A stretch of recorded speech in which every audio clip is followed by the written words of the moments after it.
Hey everybody, today I want to show you or share with you something I recently purchased, and the thing is, you guys are going to probably like this. I'm upgrading from the SA Sports Fever, so here we go. I upgraded to a compound crossbow. This is the SA Sports Empire Dragon. I just received this in the mail today. Thing is, you're probably asking, why did you order this? I still get a lot of questions too about my SA Sports Fever, whether if I killed an animal with it or not, or if I'm going to be using it this season. And I'm not going to make any promises. I might take it out this year and I might not. And if I do get something with it, deer or something else, you guys will be the first to know for sure. Because I definitely usually take a camera out with me when I go hunting. Some way or other, I still film my hunts, even though if I don't post them. It's just for my, my enjoyment. Also, like I said, I'm upgrading to this, which I already bought it. Shoots at a whopping 340 feet per second. And I just want to share this with you guys. I've already put it together, and I'll grab it here in a second. But this bow right here is ridiculously fast. I mean, 340 feet per second is hauling. And, that's what I wanted. I wanted to upgrade to something that I might have to spend a little more money for it, but the SA Sports Fever, they said maxes out at 235 feet per second. And that's if you have your arrows balanced, your bolts balanced with the right tips and everything else, everything comes into play. And I know this isn't a guarantee at 340, but you could tell it shoots basically 100 FPS faster no matter what. And that's what I was wanting. I was wanting something to shoot a little flatter.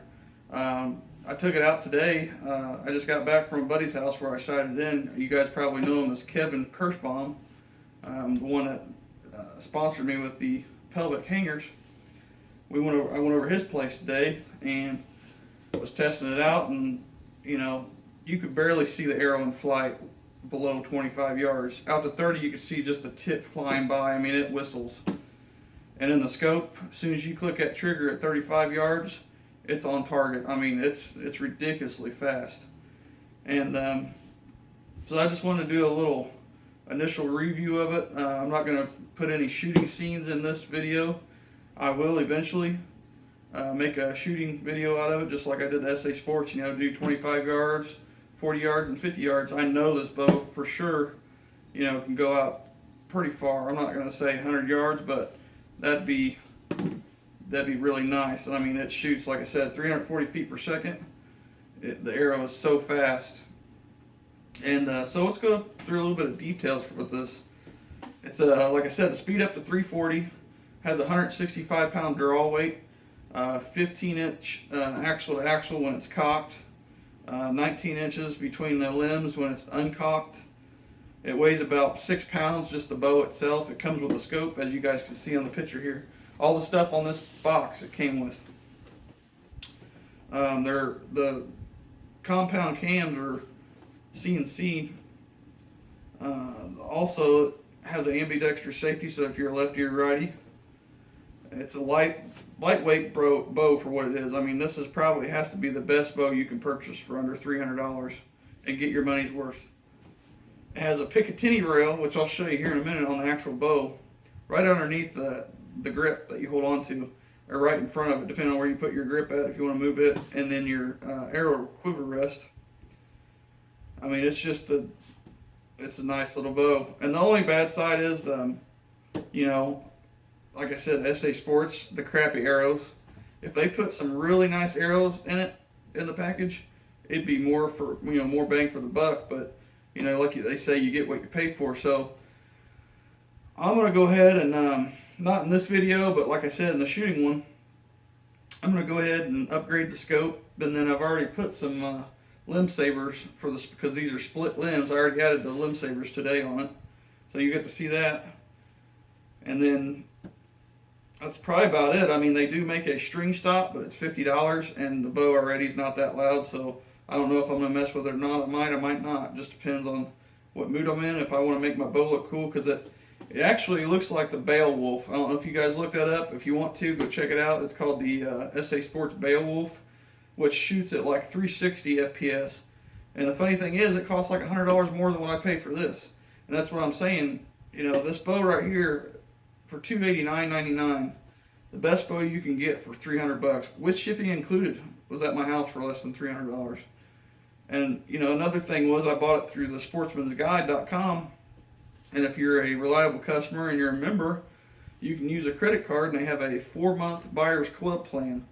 So the total amount of this bow that it cost me over $300, like $302 or so, because they were going to give me free shipping, but I actually got the 3-day shipping, I believe, or 2-day shipping, and it was an extra $10, which I can't complain, because when you're a member, if you're not a member and you buy this bow from them, they're going to charge you like an extra $30, $40 plus shipping. And since I was a past member and I had to re-up my membership, they gave me a free membership for a month and let me do the buyer's club plan, so I only have to pay like $70 a month on this thing, plus some change, which to me is really awesome, because you don't have to come up with that much money up front. And if you don't have to come up with that much money up front on something that you're going to use for hunting, more the better, because then you can spend that money, that $240 that you're going to actually spend on this that day, somewhere else, like buying a hunting license or buying actual bolts for this thing, you know, and then putting a decent scope on it. Other than that, you'd be set. I mean, this thing right here, you know, I don't want to bad talk the SA Fever, the Sports Fever, but this right here is a whole different ball game. You know, once you get to a compound bow, you won't want to go back. And like I said, this thing right here, for under $300, you guys can't beat this. So I'm gonna go ahead and grab it and show you guys what it looks like. You know, enough seeing the picture. Here it is. This thing is like compact. It's really super nice. It has a raised cheek rest up here. Unlike the Sports Fever, this cheek rest is actually raised up for you to lay your cheek on, and your eyeball perfectly aligns with this thing. And it's no joke. I mean, it's one of those crossbows that, you know, if you're going to spend the $300, this is something you're going to get. You know, you want to get this one. I mean, you know, you might have to spend an extra $30, $40 for the bolts, but the money you saved, you'd have to buy bolts anyway for a higher end crossbows. So by the end of it, you'd save over hundreds of dollars trying to get a bow to match this. And this thing is so accurate. I only tested with one arrow because I didn't want to split them today. But I mean, once you get that scope dialed in, which, you know, this is a dinky scope, but it'll work for now until I upgrade to one of my center points. If you guys know me, I love my center point scopes. I'm going to put a 3x9x32 on it, man. It's going to be great. And then other than that, you know, I've had trouble with people talking to me about the strings on the Fevers. And this string right here, you know, it's going to be longer due to the fact that you have cams and actual cables down here. So yeah, it's going to be a little different. I mean, just make sure you put your rail lube on. I mean, that's the number one thing. You know, I keep getting questions and people saying that their SA Sports Fever didn't work for them and all that stuff. And I'm not saying it's their fault, but it could be. You know, not putting the rail lube on properly after 5 shots is what it requires. Putting it out on actual, you know, the correct spots, because if you just dab it on somewhere, it ain't going to be on the string, or it ain't going to be on the rail. If you dab it up here, there ain't no point in putting it up here. You got to put it on your actual string and dab it all the way back the barrel here up to your safety mechanism, and where the actual string gets a grab on the trigger group. You know, if you don't do it properly, yeah, you're going to damage your bow and you're going to damage the string. All right, guys, I'm back. Sorry, somebody tried to call me, but as I was saying, you know, if you don't put your string lube or your string grease on at the right place, it is going to wear out your string. So just like the SA Sports Fever, though, I mean, there's only so much you can put on it before the string wears out. Like mine, for instance, I've shot it over a couple thousand times, and it's gonna fray. It's gonna get beat up. It's just the nature of the beast. It's the way it is. I mean, it just happens, the wear and tear. I mean, you got to change your brakes on your car and your tires and stuff. So, but anyways, like I said, you know, you're gonna get what you pay for, and I'm really happy with what I got. You know, best crossbow under $300. I mean, you can't beat it, guys. So I appreciate you guys watching my channel. I appreciate you guys sticking with me here. And hopefully we'll be making a shooting video with this here soon. We'll catch you guys later. Thanks for watching.